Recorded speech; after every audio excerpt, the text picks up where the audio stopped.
There are different types of boilers. Enameled ones, those with a coil and sometimes more than one. Stainless steel boilers, also with a coil.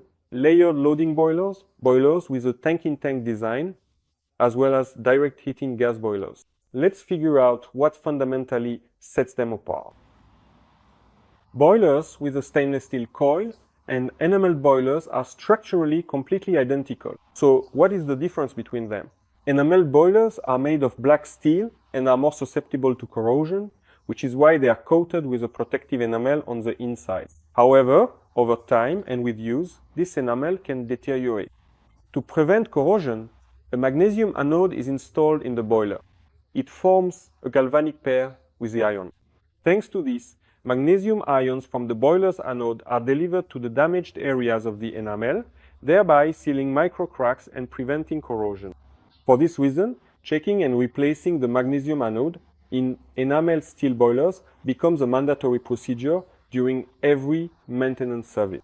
There are far fewer problems with stainless steel boilers. Yes, they also have a magnesium anode, but it is only needed to protect the welded joints. However, for such boilers, the issue of proper grounding is much more critical. If stray currents form in the system, they can eat through the metal completely. Boilers with a stainless steel coil and enameled boilers can be structurally identical. At the same time, there can be more than one coil. A second and subsequent coils are needed to connect alternative heat sources. For example, a solar collector or a heat pump, or you can connect them to the same heat source, thereby increasing the coil's performance. Boilers differ by the type of hot water heating. In coil-type boilers, the coil itself is used as the heating element. Most often, it is made from a single drawn tube. In some cases, a special siphon tube is used in stainless steel boilers, tank-in-tank. The inner tank contains sanitary water for domestic hot water needs, while the heating medium is located between the two tanks. As it descends from top to bottom, it gradually cools down, transferring heat to the hot water. Please note, the inner tank has special ribbing to prevent the tank from collapsing inward. One of the advantages of this tank is its increased heat exchange surface area. Gas boiler. It is also called a direct heating boiler, since the domestic hot water is heated directly by the flame.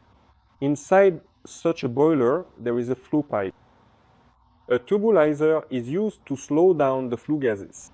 A stratified heating boiler differs from the others in that the domestic hot water is heated outside of it, specifically in the secondary heat exchanger of a double-circuit boiler. How does this work and why is it called that? If the boiler has cooled down, a thermostat activates a pump located inside the boiler. This pump simulates the consumption of hot water through the secondary heat exchanger. The boiler detects this flow, switches on to heat the domestic hot water supply, and the boiler tank is charged. Cold layers of water are drawn from the bottom, while hot water is discharged from the top. In this way, the boiler heats up in layers, replacing the colder layers with hot ones. It is important to set the domestic hot water temperature on the boiler at least 5 degrees higher than on the stratified loading tank thermostat.